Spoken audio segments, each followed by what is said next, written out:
ضلالة وكل ضلالة في النار وبعد. கண்ணியத்திற்கும் பெரும் மகத்துவத்திற்கும் உரிய அனைத்துவரையும் படைத்தாடுகின்ற எல்லாம் வல்ல அல்லாஹ் ஜல்லஷானஹு நல்லடியார்களே, அன்பிற்குரிய இஸ்லாமிய சகோதரர்களே, இந்த உரையை உள்ளிருந்தும் வெளியிலிருந்தும் கேட்டுக்கொண்டிருக்கக்கூடிய சகோதர சகோதரிகளே, நம் அனைவர் மீதிலும் அல்லாஹ்வுடைய அன்பும் அருளும் என்றென்றும் நிலவட்டுமாக என பிரார்த்தனை புரிந்து புனிதமான இந்த ஜும்ஆவுடைய தினத்தில் நம்மில் கடமையாக்கப்பட்டிருக்கிற இந்த ஜும்ஆவுடைய கடமையை நிறைவேற்றுவதற்காக இந்த நிலையத்தில் நாம் அனைவரும் திரளாக குழுமியிருக்கிறோம். இன்றைய ஜும்ஆவை ஒரு பயனுள்ள ஜும்ஆவாக கழிக்க வேண்டும் என்கிற உயர்ந்த நோக்குடன் அல் குர்ஆனுக்கு ஹதீஸ்கள் முரண்படுமா என்கிற ஒரு தலைப்பு எனக்கு வழங்கப்பட்டிருக்கிறது. பொதுவாக திருமறை குர்ஆன் என்கிற இறை வேதத்தை நம்முடைய வாழ்வியல் வழிகாட்டியாக நெறியாக நாம் ஏற்றிருக்கிறோம். அதை மட்டும்தான் நாம் நம்முடைய வாழ்வினுடைய வழிகாட்டியாக ஏற்றிருக்கிறோமா என்றால், அது போன்ற இன்னும் ஒன்றையும் நம்முடைய வாழ்வியல் நெறியாக வழிகாட்டியாக நாம் எடுத்துக்கொண்டிருக்கிறோம். அதுதான் ஹதீஸ்கள் என்று சொல்லப்படுகிற நபிகள் நாயகம் ஸல்லல்லாஹு அலைஹி வஸல்லம் அவர்களை தொற்றும் அறிவிக்கப்படுகிற செய்திகளுக்கு ஹதீஸ்கள் என்று குறிப்பிடப்படுகிறது. திருமறை குர்ஆன் அடியிலும் நாம் பல இடங்களில் பார்க்கிறோம். அல்லாஹ் ரப்பல் ஆலமீன் அத்தீயுல்லாஹ வ அத்தீயுர் ரசூல், நீங்கள் அல்லாஹ்விற்கும் அல்லாஹ்வுடைய தூதருக்கும் கட்டுப்படுங்கள் என்பதாக நமக்கு சொல்லுகிறார். ஆக நாம் அல்லாஹ்விற்கு கட்டுப்படுவது என்றால் அல்லாஹ்வுடைய வார்த்தையாகிய திருமறை குர்ஆனிற்கு கட்டுப்படுவது.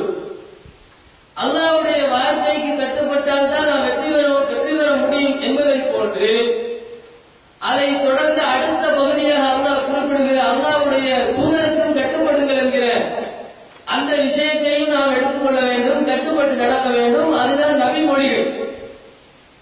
எவன் ஒருவன் நாம் அல்லாஹ்விற்கு கட்டுப்படுவேன், தூதருக்கு கட்டுப்பட மாட்டேன் என்று சொல்கிறானோ, அல்லது எவன் ஒருவன் அல்லாஹ்வுடைய தூதருக்கு கட்டுப்படுவேன், அல்லாஹ்விற்கு கட்டுப்பட மாட்டேன் என்று குறிப்பிடுகிறானோ, அவன் நிச்சயமாக அல்லாஹ்விற்கு கட்டுப்பட்டவன் இல்லை.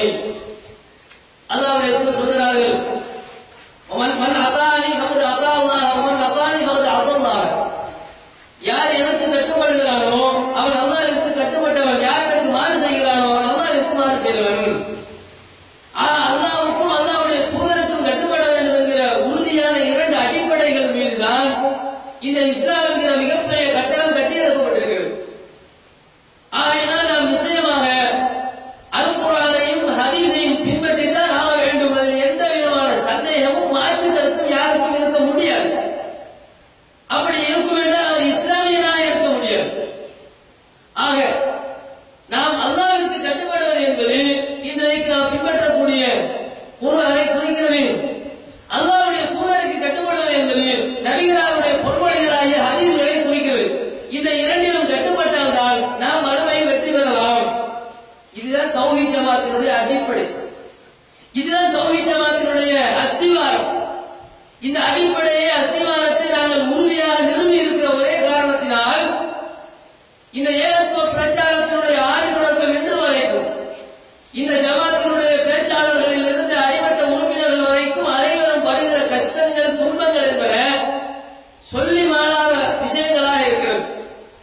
எத்தனையோ ஊர்களில் நம்மை அனாதைகளை போன்று பரதேசிகளை போன்று நடந்துகிறார்கள்.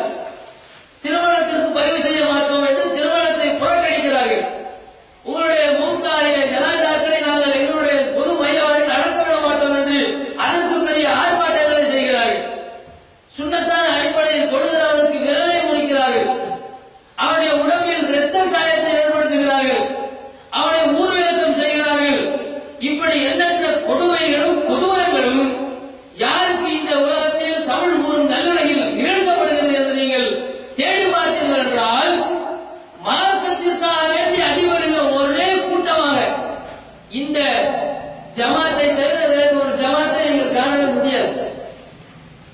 சும்மா ஆத்தாவே ஆடிக்கு ஒருக்கா ஆவணிக்கு ஒருக்கா எதையாவது கேள்விப்பட்டிருப்பீர்கள். ஆனால் தினந்தோறும் இதுவே தொடர்கதை, இதுவே வளர்கதை என்கிற நிலையில் இந்த ஜமாத் மாத்திரமே சுன்னாக்களை நிலைநிறுத்த வேண்டும் என்கிற கொள்கையை சொல்லுகிற காரணத்தினால் சுன்னா என்றால் எப்படி, சுன்னாவை அடிப்படையை நிலைநாட்ட வேண்டும் என்பதற்காக வேண்டி நாம் எடுத்து வைத்திருக்கக்கூடிய காரணி தடங்கள் எப்படி, திடலில் தான் நபிகளார் பெருநாள் கொள்கை நடாத்தினார்கள் என்று நாம் கூறுகிறோம். பள்ளிவாயல் நிர்வாகங்கள் கூட்டம் கூடி இருக்கிறார்கள். அதே மாதிரி ஒரு பெண்ணுக்கு தலாக் தலாக் தலாக் என்று ஒரு தடவையில் மூன்றையும் சொல்லிவிட்டால் அதுக்கு பேர் தலாக் அல்ல, அது முத்தலாக் அல்ல, ஒரு தலாக் தான் என்று ஹதீஸை சொல்லுகிறோம். இதற்காக வேண்டி ஃபத்வா குழுக்கள் நம்மை எதிர்க்கின்றன. நபிகள் நாயகம் ஸல்லல்லாஹு அலைஹி வஸல்லம் அவர்கள் சொல்லித் தந்த ஏராளமான நபிமொழிகளை நடைமுறைப்படுத்துவதற்காக வேண்டி நாம் எத்தனையோ கஷ்டங்களை படுகிறோம். அத்தஹியாத்தில் நபிகள் நாயகம் ஸல்லல்லாஹு அலைஹி வஸல்லம் அவர்கள் நிறைவேற்றி செய்துள்ளார்கள் என்பது ஹதீஸ். இந்த ஹதீஸை நடைமுறைப்படுத்தியதற்காக வேண்டி விரல்கள் முறிக்கப்பட்ட சகோதரர்கள் எத்தனையோ பேர்கள் நபிகளார் நெஞ்சில் தக்பீர் கட்டினார்கள் என்பது ஹதீஸ். இதை நடைமுறைப்படுத்தியதற்காக வேண்டி தொழுது கொண்டிருப்பவனை தூக்கி சென்று ஹவுஸில் எரியப்பட்ட வரலாறு எத்தனையோ. இப்படி நபிமொழிகளை நடைமுறைப்படுத்துவதற்காக வேண்டி எங்களுடைய நிம்மதியை, சந்தோஷத்தை, எல்லாவற்றையும் இழந்து பாடுபடுகிறோம் என்றால் அதுதான் உண்மை. இதெல்லாம் நம்ம போரடிப்பதற்கு பெருமை அடிக்கிறதுக்கு தான் சொல்றோம்னு சிலர் நினைக்கலாம். நினைப்பது தப்பு கிடையாது. ஆனால் யதார்த்தமாக நீங்கள் புரிந்து கொள்ள வேண்டும். இதை நாங்கள் எதற்காக வேண்டி சொல்லுகிறோம் என்றால் சுன்னாக்களை இவர்கள் மறுக்கிறார்கள், நபிமொழிகளை இவர்கள் நிராகரிக்கிறார்கள், நவீன நபிமொழி நிராகரிப்பாளர்கள், ஹதீஸ் மறுப்பாளர்கள் என்றெல்லாம் நமக்கு இன்றைக்கு பல்வேறுபட்ட பட்டங்களை சூட்டி அழைத்துக் கொண்டிருக்கிறார்கள். அப்படிப்பட்ட கனவான்களுக்காக சொன்ன வரலாறு தானே தவிர வேற எங்களை போறதுக்காகவோ பெருமை அடிக்கிறதுக்காக சொன்னது கிடையாது. நபிமொழிகளை மறுக்க வேண்டும் என்ற நிலையில் நாங்கள் இருந்தால் எதுக்கு நாங்கள் விரலாட்டி கையை முடிக்க போறோம்?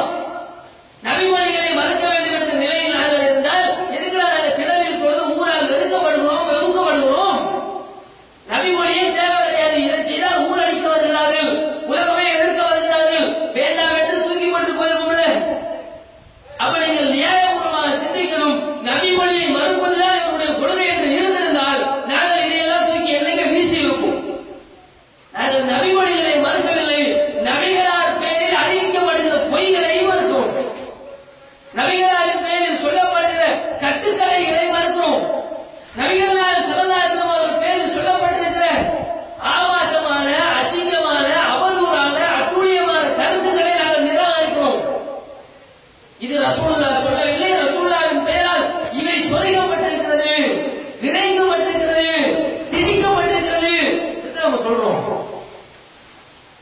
உடனே நீங்க கேட்பீங்க, இது ரசூலுல்லாஹ்வின் பெயரால் வந்ததல்ல என்பதை கண்டுபிடிக்கத்தான் ஹதீஸ் கலை என்று ஒன்று உண்டு. அதில் சரி என்று நிரூபிக்கப்பட்ட ஒரு செய்தியை நீங்கள் எப்படி வரவேண்டும் என்று சொல்ல முடியும்?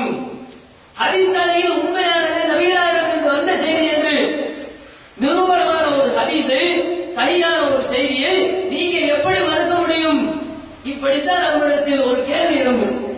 நமக்கு எதிராக நம்மை நோக்கி ஒரு கேள்வி எழும்பும். இதற்கு நாம் வழங்குகிற பணிவான பதில் என்னவென்றால், ஆனாலும் ரொம்ப உறுதியான பதில் என்னவென்றால், ஹதீஸ் கலை என்பது என்ன? ஹதீஸ் கலை என்று சொல்வது அல்லாஹ்விடமிருந்து இறக்கப்பட்ட வஹி கிடையாது. அல்லாஹ்வுடைய புறத்திலிருந்து இறக்கப்பட்டிருந்தால் அதில் எந்த தவறும் இடம் வராது.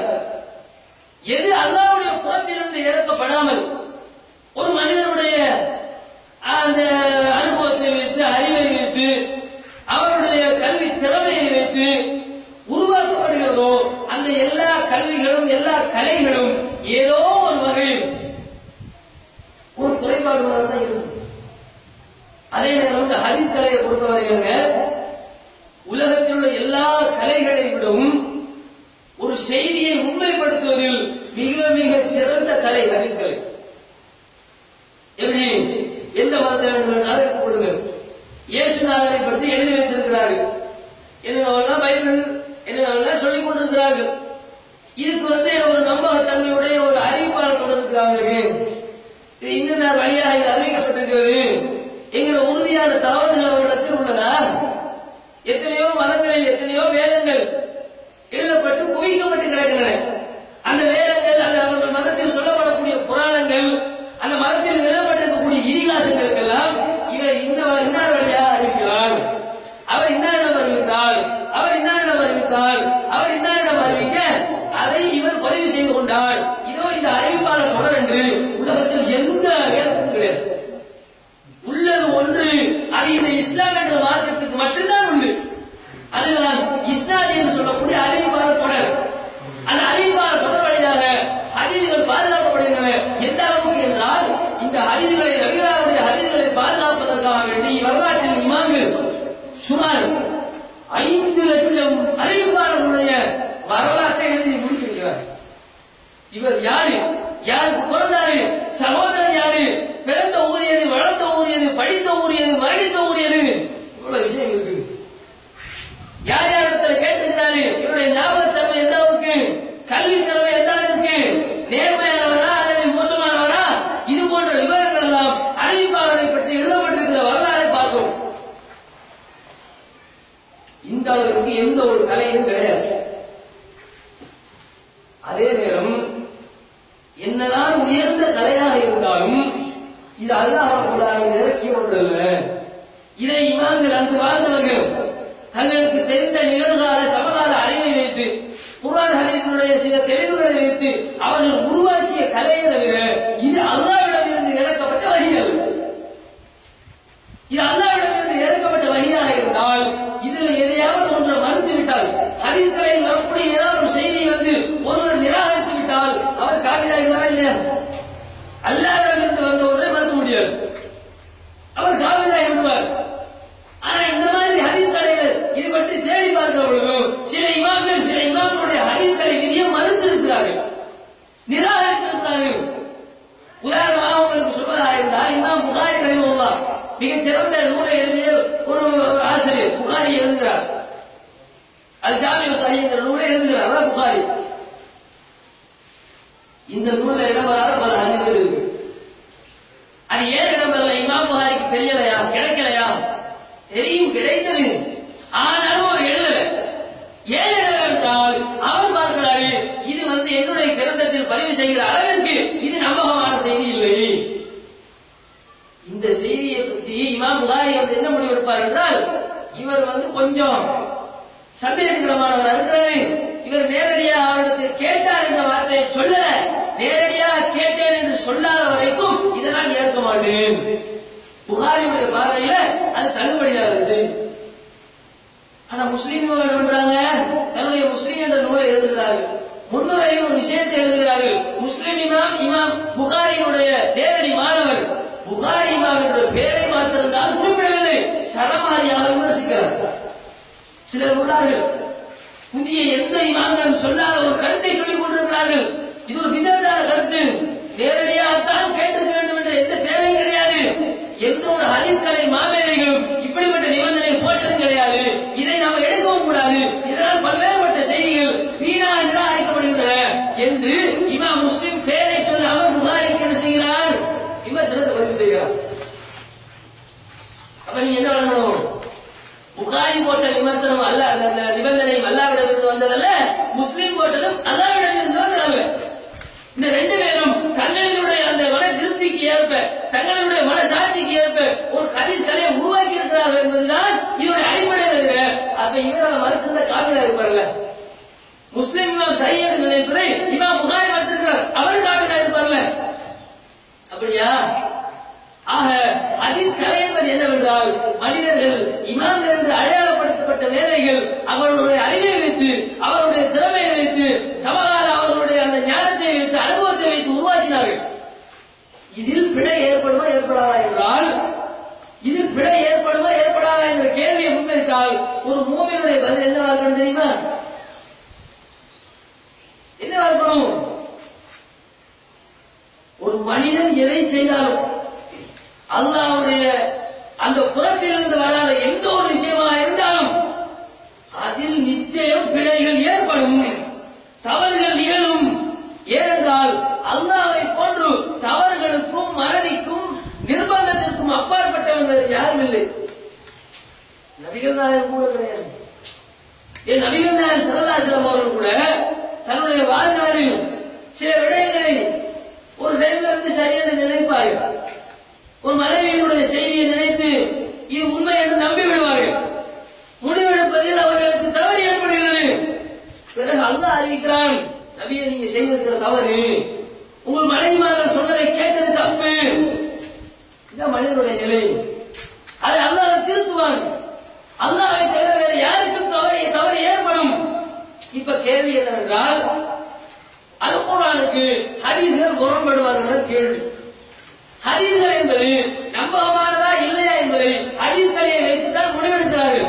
ஹதீஸ் கலையுடைய விதிப்படி ஒரு செய்தி நம்பகமானதுதான் என்று உறுதி செய்யப்படுகிறது என்றால், உறுதி செய்தது அல்லாஹ் ரசூல் கிடையாது. யார் உறுதி செய்தது? அந்த இமாம்களுடைய விதிமுறை உறுதி செய்கிறது. அந்த இமாம்கள் யார்? அல்லாஹ்வா? மனிதர்களுக்கு தன்மைக்கு அப்பாற்பட்டவர்களா?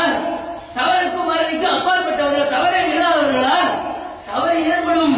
எனவேதான் அல்லாஹ்வுடைய செய்தியில் மாத்திரம் என்ன செய்யாது, தவறு வராது. மனிதர்களாக இருந்தால் அவர்களின் தவறு ஏற்படும். எனவே எவனெல்லாம் இமாம் புகாரி ஒரு செய்தி அறிவித்து விட்டால் அதில் பிழையே வராது. முஸ்லிம் ஒரு செய்தி அறிவித்து விட்டால் அதில் பிழையே வராது. ஹதீஸ்களை இமாம்கள் சொன்ன விதிக்கு உட்பட்டு ஒரு செய்தி நிரூபணமாகிவிட்டால் அதில் பிழையே இருக்காது என்றால் அந்த ஹதீஸ்களை இமாம்களுக்கு வஹி இறங்கிச்சு சொல்லலாம். அல்லது அந்த ஹதீஸ்களை இமாம்களை அல்லாஹ் ஆக்குறான். அல்லாஹ் எப்படி நம்பணும்? எந்த பிழையும் தவறு செய்யாதவர் என்று நம்ப வேண்டும். அது மாதிரி இவர்கள் அவர்களை நம்புகிறார்கள் என்று பொருள். அப்ப அந்த மாதிரி நம்பலாமா? நம்பக்கூடாது. அப்ப மனிதன் என்ற அடிப்படையில் தவறு என்பது யாவருக்கும் ஏற்படும். ஹதீஸ்களில் தவறு ஏற்படுவது என்பது எப்படி அறிவது? அதற்குத்தான் அல்லாஹ் மிக உறுதி செய்யப்பட்ட, எக்காலத்திலும் முரண்பாடுகள் ஏற்படாத, சந்தேகத்திற்கு துளியளவேனும் இடமில்லாத உறுதி மிகுந்த திருமறை குர்ஆனை அல்லாஹ் வழங்கி இருக்கிறார். மிகச்சிறந்த ஒரு உரைகளை அல்லாஹ் கொடுத்திருக்கிறார். இது டூப்ளிகேட் தங்கமா ஒரிஜினல் தங்கமாக கண்டுபிடிப்பதற்கு எப்படி ஒரு உரைகள் பயன்படுத்தப்படுமோ அது போன்றுதான் இது அல்லாஹ்விடமிருந்து வந்த செய்தி தானா? இது நபிகள் நாயகம் ஸல்லல்லாஹு அலைஹி வஸல்லம் சொன்ன செய்தி தானா? அல்லது இது இட்டுக்கட்டப்பட்டதா என்பதை உணர்ச்சி பார்க்கிற உரைகளாகத்தான் திருமறை குர்ஆன் திகழ்கிறது.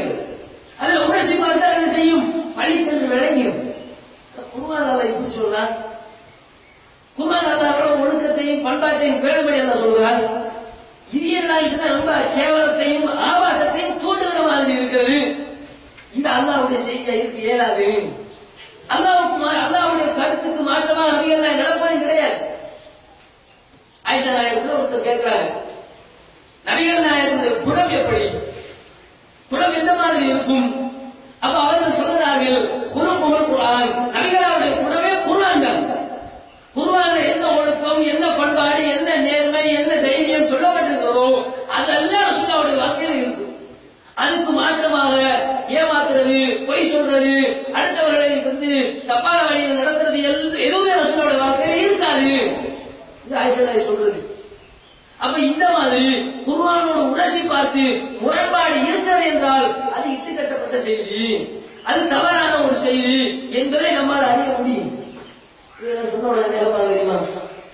இப்படிதான் சொல்றீங்களே, ஹதீஸ் தலையில இதுக்கு முன்னால வாழ்ந்த இமாம்கள், அறிஞர்கள் இந்த மாதிரி எல்லாம் உங்களை போன்று குர்ஆனுக்கு முரண் ஹதீஸ்களை மறுத்திருக்கிறார்களா அப்படின்னு கேட்கிறாங்க.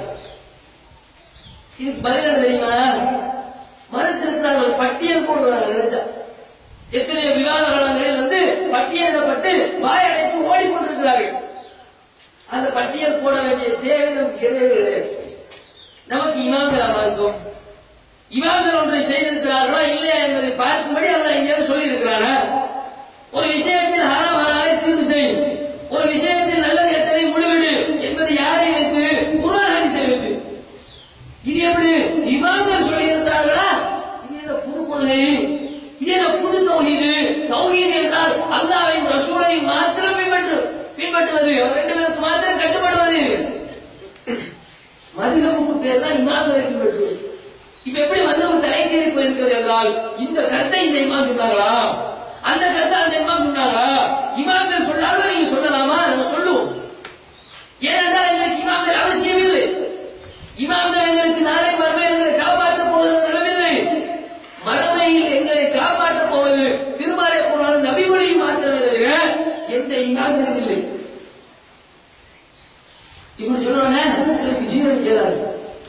இமாம்களை பற்றி எப்படி பேசுகிறீர்கள்?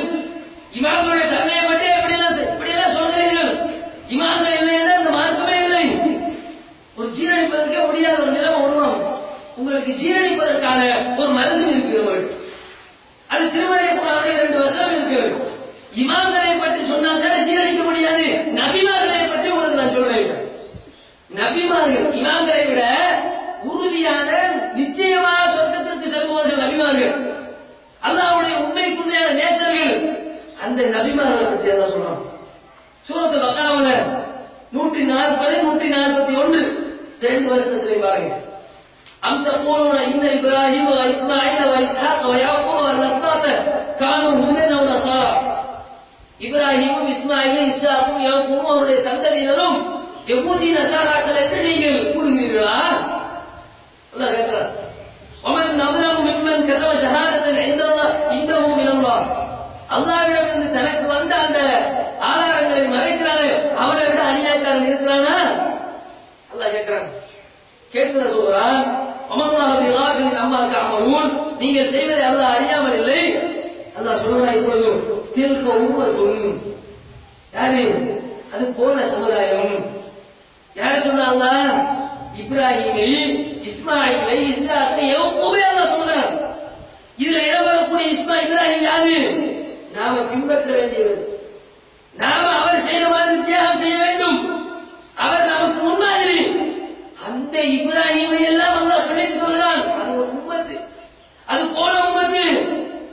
லஹா மா கஸபத் வ அலைஹா மா கஸபத். அவர்கள் செய்த நல்லதும் தீயதும். லஹா மா கஸபத் வ லகும் மா கஸபதும். அவர்கள் செய்த நன்மை அவர்களுக்கு, நீங்கள் செய்த நன்மை உங்களுக்கு. வலா துஸ்அலூன அம்மா கானூ யஃஅலூன். அவர்கள் என்ன செய்தார்கள் என்கிற கேள்விகளுக்கே உங்களுக்கு இல்லை.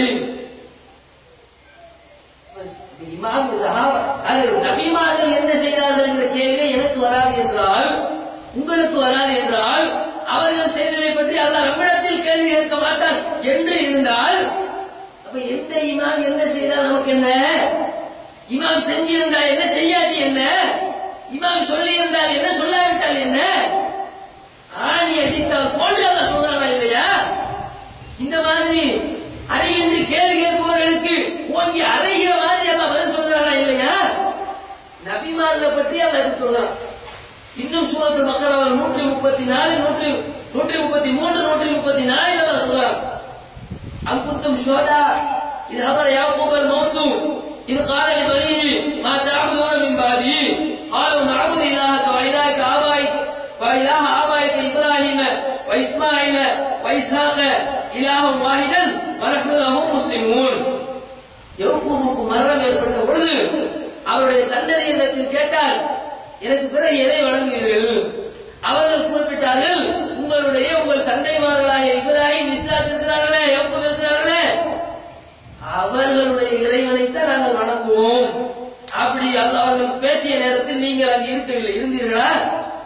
அல்லாஹ் சொல்கிறான், தில்க உம்மத்துன் கத் கலத். அது போன சமுதாயம், அது சென்று விட்ட சமூகம். அது சொல்லி சொல்கிறான், லஹா மா கஸபத் வ லகும் மா கஸபதும் வலா துஸ்அலூன அம்மா கானூ யஃஅலூன். அவர்கள் சம்பாதித்த நன்மை அவர்களுக்கு, நீங்கள் சம்பாதித்த நன்மை உங்களுக்கு. அவர்கள் என்ன செய்தாலும் உங்களுக்கு கேள்வி கிடைக்கும். அப்ப நபிமார்கள் என்ன செய்தாலும் நமக்கு கேள்வி எனக்கு இல்லை என்றால், அதை இமாம் சொல்லி இருந்தால் நமக்கு கேள்வி வருமா? இமாம் சொல்லி இருந்தால் என்ன, சொல்லாவிட்டால் என்ன? இது இஸ்லாமின் அடிப்படை கிடையாது. இமாம் இப்படி செய்திருக்கிறார், இமாம் இப்படி செய்யவில்லை. இந்த ஆதாரம் கேட்க வேண்டிய, இந்த ஆதாரத்தை காட்ட வேண்டிய அவசியமே இந்த ஜமாத்துக்கு இல்லை. ஒத்த கதையால் என்ன சொல்றோம்? அல்லாஹ் சொன்னானா, ரசூல் சொன்னார்கள், என்ன பதில்? இதான் விளக்கம், இதான் அடிப்படை. இமாம்கள் மறுத்திருக்கிறார் என்ன, இமாம்கள் ஆதரித்தார் என்ன? இமாம்களை மார்க்கமாக்கிய மார்க்கம் அல்ல இது. அப்ப இந்த அடிப்படையை ஒரு விளக்காததால் தான் இப்படி இமாம்கள் சொன்னார்களா, சஹாபாக்கள் சொன்னார்களான்னு கேட்கிறது. சொன்னா என்ன, சொல்லாட்டி என்ன? அப்படிங்கிற மாதிரி திருமறையுடைய ஆதாரத்தை நம்ம பார்த்துட்டோம். அடுத்து முக்கியமான ஒரு விஷயம், அல் குர்ஆனுக்கு ஹதீஸ்கள் முரண்படுமா நம்ம பார்க்கணும். ஹதீஸ் என்ற வார்த்தையை பொறுத்தவரையில் ரசூலுல்லாஹ்வுடைய பேரில் அறிவிக்கப்படுகிற பொய்யான செய்திகளுக்கு ஹதீஸ்னு சொல்லுவாங்க. எனவே ஹதீஸும் மௌதுஉம், இட்டுக்கட்டப்பட்ட ஹதீஸ், ஹதீஸும் தஈஃபும், பலவீனமான ஹதீஸ். அதுக்கு ஹதீஸ் தான் சொல்லுவாங்க, செய்திக்கு ஹதீஸ் தான் இருக்கும். ஹதீஸ்னா என்னது? செய்தி, நியூஸ். ஆக ரசூலுல்லாஹ்வுடைய பேரில் அறிவிக்கப்பட்டிருந்தாலும் ரசூலுல்லாஹ் தான் அதை சொன்னார்களா என்பது ஆய்வு செய்யப்படும். ரசூலுல்லாஹ் சொன்னார்கள் என்று ரசூலுல்லாஹ் சொல்லலாமா? இப்ப நான் இருக்கிறேன், இந்த ஊர் இருக்குது, இந்த ஊர் மக்கள் இந்த இடத்தை பார்த்து இதுதான் கொழும்பு என்று குறிப்பிட்டார்கள் என்று நான் சொல்ற வெளியில். இப்ப நீங்க சொன்னதாக நான் சொல்லியதனால் இது கொழும்பு ஆயிருமா? நீங்க உண்மையிலே சொல்லி இருக்கணும். நீங்க உண்மையிலே அப்படி சொல்லி இருந்தால்தான் அப்ப உங்களுக்கு அந்த கேள்வியே வரும். இல்லாவிட்டால் வருமா? அந்த மாதிரி தான் இது கொழும்பு கிடையாது, நீங்க சொல்லவும் கிடையாது. அந்த மாதிரி நபிகள் நாயகம் ஸல்லல்லாஹு அலைஹி வஸல்லம் அப்படி சொன்னார்கள், நபிகள் நாயகம் ஸல்லல்லாஹு அலைஹி வஸல்லம் அறிவித்தார்கள் என்று அறிவிக்கப்பட்டதனால எல்லாம் ரசூலுல்லாஹ் சொன்னதாக ஆகாது. அது ரசூலுல்லாஹ் தான் சொன்னார்களா என்பதை ஆய்வுக்கு உட்படுத்தி தான் முடிவெடுக்கணும். ரசூலுல்லாஹ்வுடைய பேர்ல கூட என்ன செய்யும்? பிழைகள் நிகழும். இப்ப முரண்படுமா? குர்ஆனோட ஹதீஸ் முரண்படுமா என்கிற விஷயத்தை பார்ப்பதற்கு முன்னால ஹதீஸின் அறிந்து பார்த்து வைக்கணும்.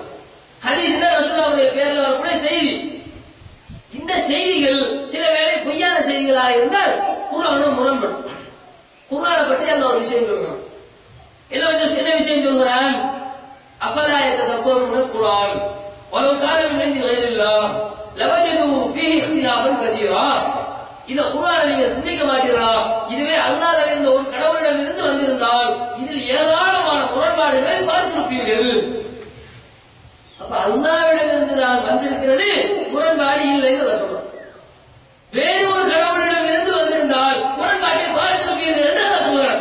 அப்ப எனது குர்ஆனுடைய அடிப்படை என்ன? குர்ஆன்ல முரண்பாடு வராது.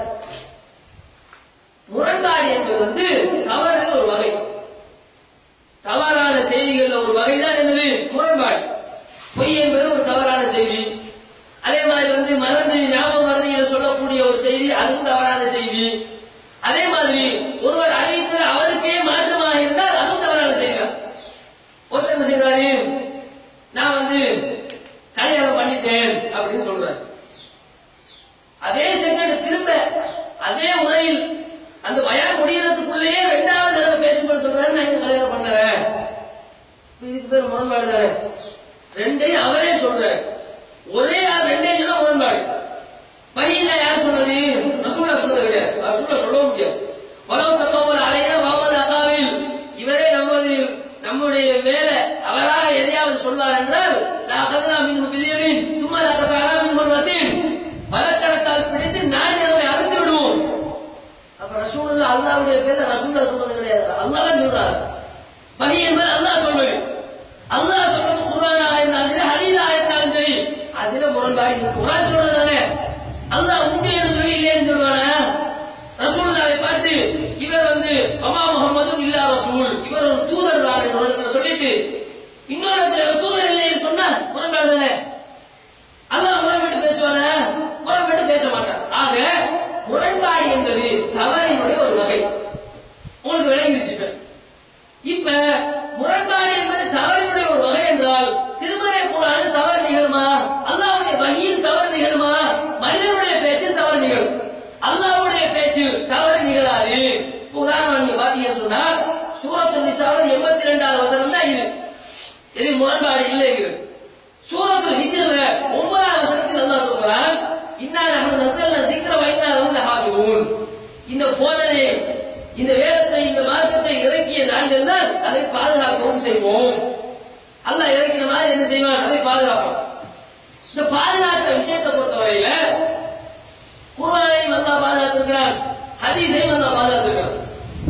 ஏன்னா அல்லாஹ் அருளியது தானே. ஆனா என்ன ஒரு பிரச்சனை என்றால், என்ன ஒரு வேறுபாடு என்றால், குர்ஆனை அல்லாஹ் நேரடியாக தான் சொன்ன மாதிரியே பாதுகாத்திருக்கிறான். ஹதீஸை பொறுத்தவரையில நான் பாதுகாப்பேன் என்று சொன்னானே, அது குர்ஆனுக்கு சொல்லப்பட்ட அளவிற்கு அல்லாஹ் என்ன செய்யல, ஹதீஸுக்கு சொல்லல.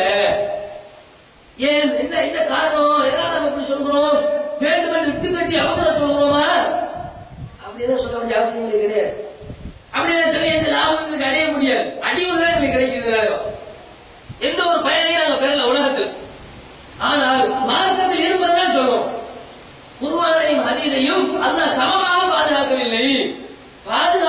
சொன்னால் எல்லாத்தையும் ஒன்று விடாமல் பாதுகாக்க வேண்டும் என்ற அர்த்தத்தில் அது வராது. ஆனால் குர்ஆனில் அந்த அர்த்தத்தில் வரும். அதுக்கு வேற ஆதாரம் இருக்கு. குர்ஆனை அல்லாஹ் எந்த அளவிற்கு மிகவும் கச்சிதமாக பாதுகாத்திருக்கிறான், பாதுகாப்பேன் என்பதை அல்லாஹ் தெளிவுபட சொல்லியே இருக்கிறான்.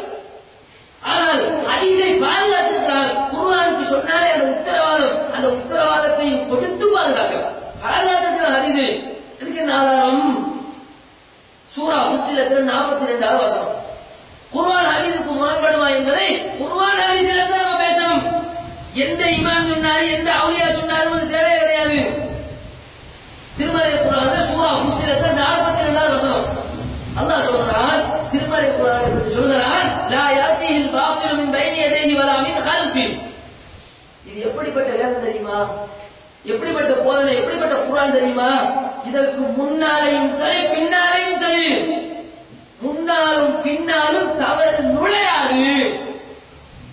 எப்படிப்பட்ட உத்தரவாதம்! இதை இறக்கிய நாங்களே பாதுகாப்போம் என்று சொன்னது பொதுவான உத்தரவாதம் தான். இது குறிப்பான உத்தரவாதம். குர்ஆனுக்கு மட்டும் ஸ்பெஷலா சொல்லப்பட்ட உத்தரவாதம். என்ன உத்தரவாதம்? இதற்குள் முன்னாலையும் பின்னாலையும் தவறு நுழைக்க இயலாது. அந்த அளவுக்கு உத்தரவாதம் ஹதீஸ் இருக்குதா? ஹதீஸுக்கு அப்படி உத்தரவாதம் வழங்கப்பட்டிருக்கிறதா? நான் ஏற்கனவே சொல்லியிருக்கிறேன், தவறுகளில் ஒரு வகைதான் முரண்பாடு. தவறுகள் நுழையாது என்று சொல்லப்பட்டது குர்ஆனுக்கு, முரண்பாடு நுழையாது அர்த்தம். ஆனால் இதே வாசம் ஹதீஸுக்கு சொல்லப்பட்டிருக்கிறதா என்று அலசி ஆய்வு செய்து பார்த்தால் கூட அதுக்கு மாற்றமான ஒரு ஆதாரம் கிடைக்கும். ஹதீஸுக்குள் ஹதீஸ் என்ற பேரில், ஹதீஸ் என்ற அடிப்படையில் நுழைப்பார்கள், தவறுகள் நுழையும். அப்படி வருது. குர்ஆன் எப்படி வருது? தவறே நுழையாது என்று வருகிறது. ஹதீஸ்ல தவறு நுழையும் என்று வருகிறது. புரியுத வித்தியாசம் உங்களுக்கு? அப்ப அதுக்கு என்ன ஆதாரம் கேட்பீங்களா இல்லையா? இந்த ஆதாரம் அகமது போன்ற இன்னும் நிறைய கிரந்தங்கள் வரக்கூடிய ஒரு செய்தி. 1658 இலக்கத்துல அகமதுல அறிவிக்கப்படக்கூடிய ஹதீஸ். அண்ணன் நபி ஸல்லல்லாஹு அலைஹி வஸல்லம் நபிகளார் குறிப்பிட்டார்கள், இதா சமஅத்துல் ஹதீஸ் அன்னி துன்கிரு குலூபுக்கும், இதா சமஅத்துல் ஹதீஸ் அன்னி தாரிகு குலூபுக்கும் வ தலியல்லு அஷாருக்கும் அபுஷாருக்கும் வ தரவுன அன்னஹு மின்கும் கரீபுன் ஃபஅன அவுலாக்கும் பிஹி. என் பேரால் ஒரு செய்தி உங்களுக்கு வருது. அந்த செய்தியை நீங்கள் உடனே செய்கிறீர்கள், பார்த்த உடனேயே அந்த செய்தியை நீங்கள் அறிந்து கொள்கிறீர்கள். ரசூலுல்லாஹ்விடமிருந்து அந்த செய்தி வந்திருக்கணும், பார்த்த உடனே உங்களுக்கு விளங்கு. மேலும் அந்த செய்தியினுடைய அர்த்தங்கள், கட்டளைகள் எல்லாம் உங்களுடைய தோள்களும் மொழிகளும் உணர்வுகளும் அதற்கு கட்டுப்படுகிற அளவுக்கு ரொம்ப சாந்தமான உண்மையான செய்தியா இருக்கு, ரொம்ப ஹக்கான செய்தியா இருக்கு. அப்படி அந்த செய்தி இருந்தால் அது நான் சொன்ன செய்தி. இந்த மாதிரிதான் என்னுடைய செய்தி இருக்கும். இது என்னுடைய பெயரால் அறிவிக்கப்படும். என்னுடைய பெயரால் இந்த மாதிரியான ஆதாரப்பூர்வமான செய்திகள் அறிவிக்கப்படும். அந்த செய்தி தான் நல்ல செய்தி. திரும்ப சொல்றாங்க, என்னுடைய பெயரால இன்னும் ஒரு செய்தியும் வரும். எப்படி வரும்? குர்ஆன்ல எதுவும் நுழையாது நல்லா சொல்றான். ஆனா ரசூலுல்லாஹி ஸல்லல்லாஹு அலைஹி வஸல்லம் ஹதீஸ்ல என்னுடைய பெயரால நுழையும். திரும்ப ரசூலுல்லாஹ் தொடர்ந்து சொல்றார்கள், வைதா சமஅத்துல் ஹதீஸ் அன்னி துன்கிரு குலூபுக்கும் வ தன்கிரு அன்ஹு அஷாருக்கும் வ அபுஷாருக்கும் வ தரவுன அன்னஹு மின்கும் பஈதுன் ஃபஅன அபஅதுக்கும் மின்ஹு.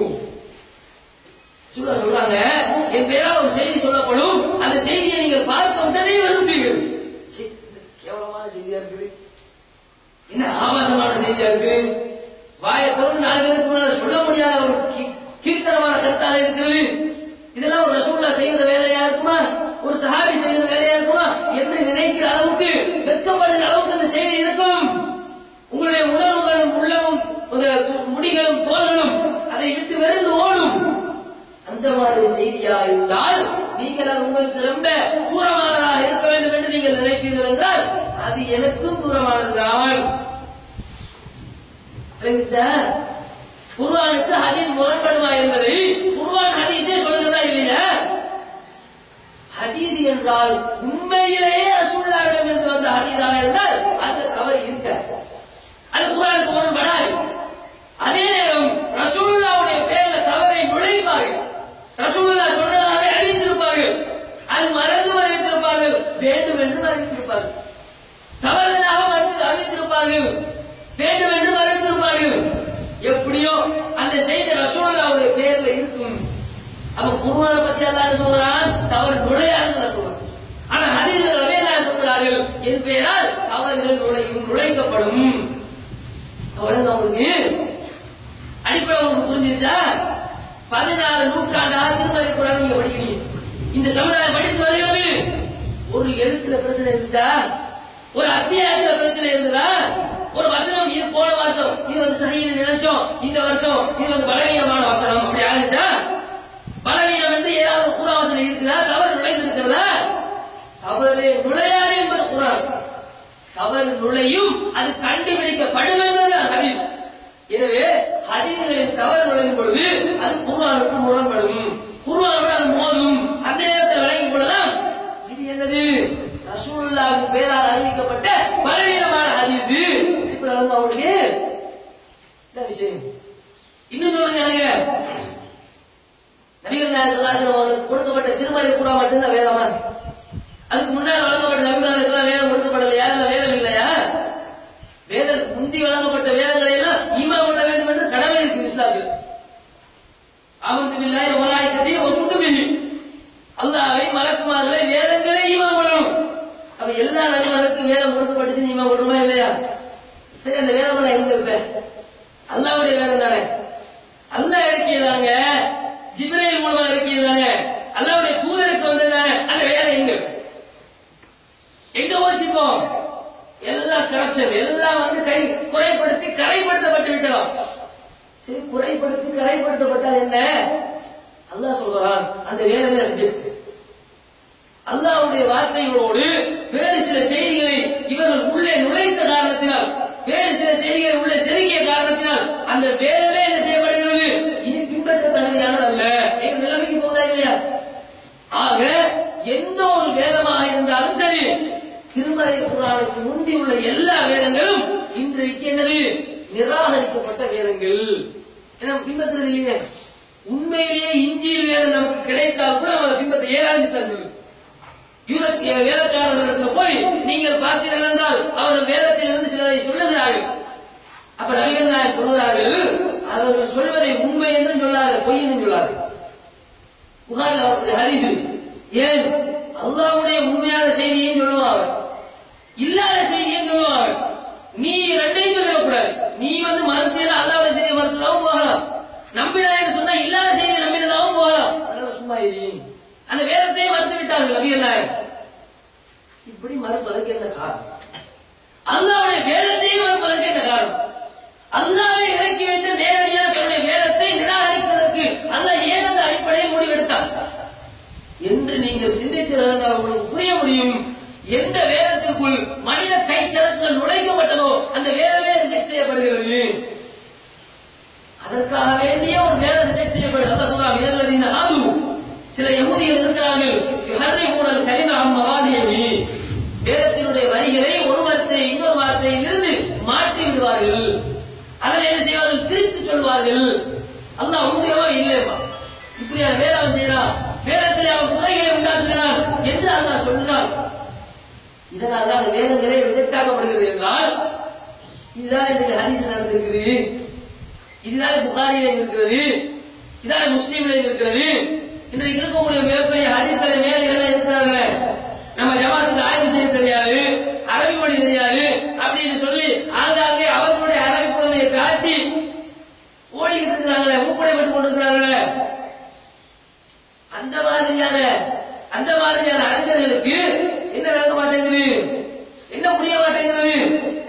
எந்த தவறுகள் வேதத்தில் நுழைக்கப்பட்டனால் வேதமே நிராகரிக்கப்பட்டதோ அதே தவறுகள் தான் எங்கே நுழைக்கப்பட்டிருக்கிறது?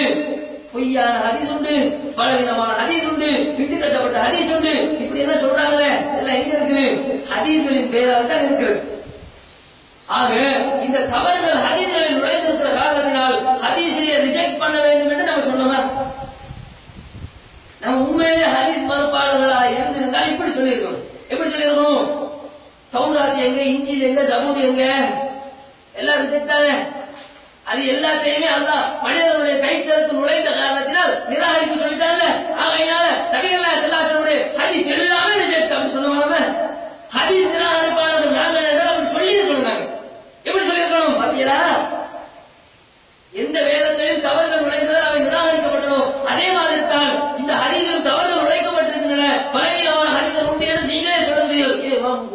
கேட்கிறார்ல, புகாரிடத்தில் கேட்கிறார்கள், நீங்கள் எத்தனை செய்திகள் மனநமிட்டீர்கள்?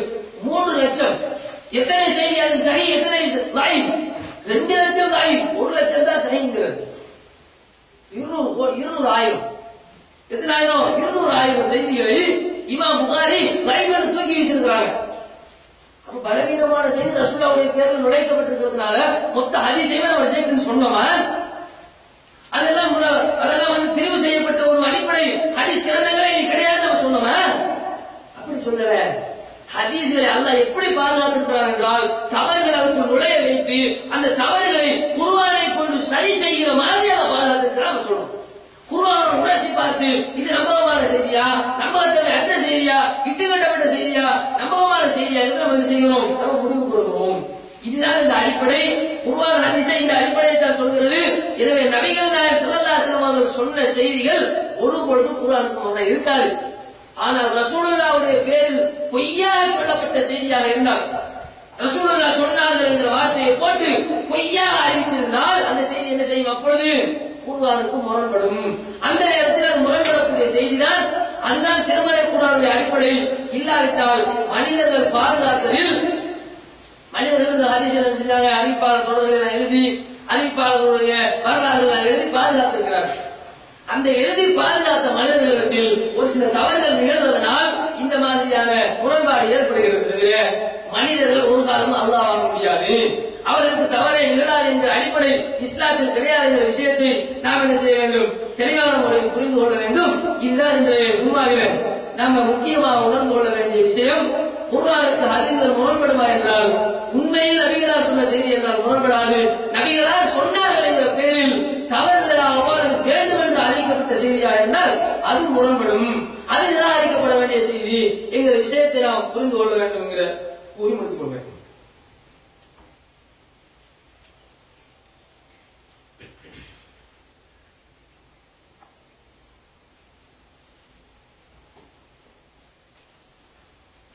கணிக்கக்கூடிய சகோதரர்களே, நான் வாழ்கிற இந்த உலகத்திலே இலகத்தோடு ஏற்றுக்கொள்வதனால் பல சோதனைகளை அடைந்த பிறகுதான் நமக்கு முழுமையான கூலியை பெற முடியும் என்பது இஸ்லாத்தினுடைய நம்பிக்கை. அப்ப ஹசிபத்தும் அல்லாஹ் கேட்கிறார், அப்ப ஹசிபத்தும் அன்னமா கலக்கனாக்கும் அவதா, நாங்கள் உங்களை சும்மா படைத்திருக்கிறோம் என்று நீங்கள் நினைக்கிறீர்களா? அல்லாஹ் கேட்கிறார். அதே மாதிரி கேட்கிறார், அப்ப ஹசிபத்தும் அன் ததுகுலல் ஜன்னா, சொர்க்கத்திற்குள் இலவமாக நுழையலாம் என்று நீங்கள் நினைக்கிறீர்களா? வலமா யாத்திக்கும் மதலுல்லதீன கலவு மின் கப்லிக்கும் மஸ்ஸத்துஹுல் பஅஸாஉ வத்-தர்ராஉ வஸல்ஸிலு ஹத்தா யக்கூல ar-ரசூலு வல்லதீன ஆமனு மஅஹு மதா நஸருல்லாஹ். அந்த மக்களுக்கு முன்பு வாழ்ந்த மக்கள் அடைந்த கஷ்டங்களை எல்லாம் அடையாமல் நீங்கள் சொர்க்கத்திற்குள் இலவமாக நுழையலாம் என்று நினைக்கிறீர்களா? அவர்களுக்கு பல்வேறுபட்ட துன்பங்களும் பல்வேறுபட்ட சோதனைகளும் வந்து அவர்களை குலுக்கி அடித்தது. அவர்களுடைய நபிமார்கள் அல்லாஹ்வுடைய உதவி எப்பொழுது எங்களுக்கு வரும் என்று அவர்கள் புலம்பி எழுதார்கள்.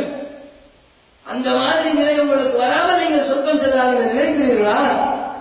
இந்த ஊரை எடுத்து பாருங்க, இந்த ஜும்மாவை எடுத்து பாருங்க.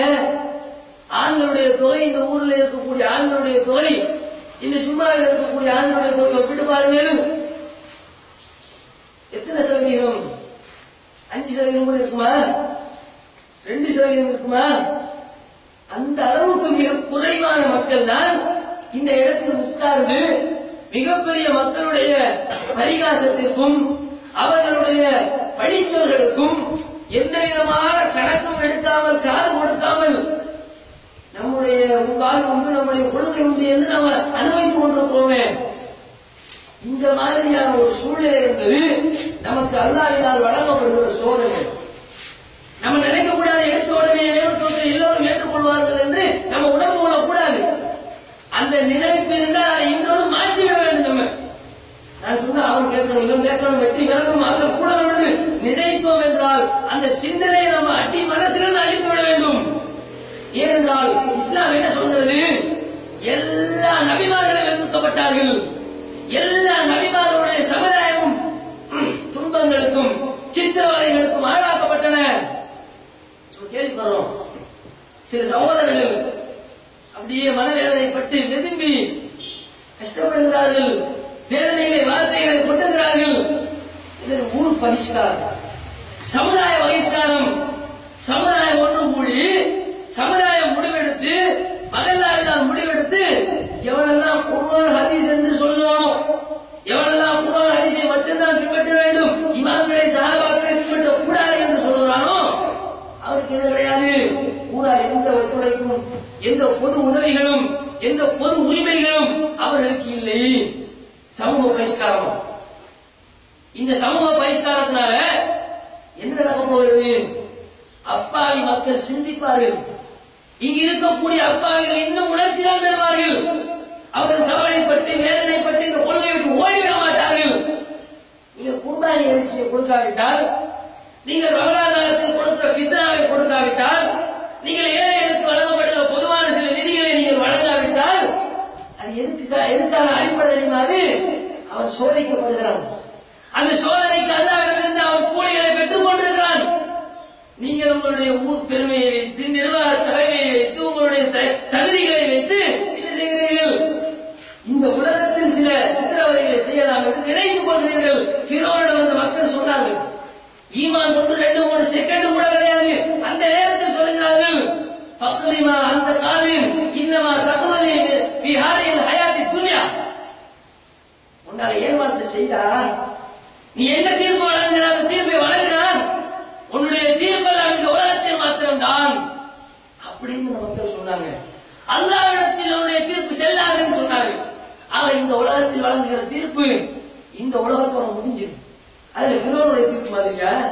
ஃபிரௌன் எவ்வளவு பெரிய கொடுங்கோலன், எவ்வளவு பெரிய அக்கிரமக்காரன். ஹிட்லரை எல்லாம் தூக்கி சாப்பிடுறவனா. ஹிட்லருடைய இடத்துக்கெல்லாம் ஃபிரௌன் இடத்துல ஹிட்லர் வரவே முடியாது. பிறந்த ஆம்பளை பிள்ளை ஈழர் தொழிலாக கொள்கிறவன் என்றால் ஒன்னொன்னா பிடிச்சு வச்சு எப்படிப்பட்ட கொடுமையா இருந்திருப்பாங்க. அவ்வளவு பெரிய அக்கிரமக்காரன் அவன். அவனையே தாண்டி ஏறி மிதிச்சிட்டு கடந்து வந்த மார்க்கம் இது, கடந்து வந்த கொள்கை இது. இதுகளால எல்லாம் இது அழிந்து போவதில்லை, இன்னும் இன்னும் எழுந்து நிற்க போகிறது.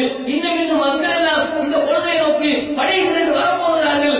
எங்கெல்லாம் இந்த இஸ்லாம் எதிர்க்கப்பட்டதோ உலக வரலாற்றை புரட்டி பாருங்கள், இன்டர்நெட்டுகளை திறந்து பாருங்கள், பத்திரிகைகளை படித்து பாருங்கள். உங்கள் ஒவ்வொருவருக்கும் புரியும். எங்கெல்லாம் இஸ்லாம் நசுக்கப்பட்டதோ, குர்ஆன் கிடைக்கப்பட்டதோ, குர்ஆனுக்கு எதிரான அவதூறுகள் பரப்பப்பட்டதோ, தௌஹீதுக்கு எதிரான அவதூறுகள் சொல்லப்பட்டதோ அங்கதான் ஏகத்துவம் வளர்ந்திருக்கிறது. அங்குதான் இஸ்லாம் உருவெடுத்திருக்கிறது. இன்றைக்கு ஐரோப்பிய உலகம் இஸ்லாத்தை வளர்த்து கொண்டிருக்கிறது. சினிமா துறையினர் அவர்கள் ஒரு பக்கம் இஸ்லாத்தை பற்றி அவதூறு சொல்லி சொல்லி அவர்கள் இஸ்லாத்தை வளர்த்து கொண்டிருக்கிறார்கள். எனவே இஸ்லாத்திற்கு எதிராக அவதூறுகள் சொல்ல சொல்ல, பொய்களை உரைக்க உண்மை ஒரு நாள் வெளிவரும். இவர்கள் காசுக்கு மாறிப்பவர்கள் அல்ல, இவர்கள் உண்மையை மறைப்பவர்கள் அல்ல, இவர்கள் நபிமொழிகளை தெரிந்தும் மறைத்து வைத்து சுகமோகத்திற்காக வேண்டி வேற மாதிரி பேசுபவர்கள் அல்ல என்கிற உண்மை தெரிய வர உங்கள் வீடுகளுக்குள் இருந்து உங்களுடைய சொந்தக்காரர்களே உங்களிடத்தில் கேள்வி கேட்பார்கள். ஏகத்துவம் உங்களுடைய வீட்டிற்குள் இருந்தே தடைத்துவம் என்பதை நீங்கள் புரிந்து கொள்ள வேண்டும். இதை நம்முடைய மக்களும் புரிந்து கொள்ள வேண்டும். இது அல்லாஹ்வினால் ஏற்படுத்தப்பட்ட சோதனை. எனவே எதிர்ப்பவர்களாக இருந்தாலும் ஆதரிப்பவர்களாக இருந்தாலும் அனைவருக்கும் அல்லாஹ் நேர்வழியை கொடுக்க வேண்டும், அனைவருக்கும் அல்லாஹ் நேர்வழியை நிலைத்திருக்க செய்ய வேண்டும் என்று கூறி எனது உரையை முடித்து விடைபெறுகிறேன். அல்ஹம்துலில்லாஹி ரப்பில் ஆலமீன். அஸ்ஸலாமு அலைக்கும் வரஹ்மத்துல்லாஹி வபரகாத்துஹு.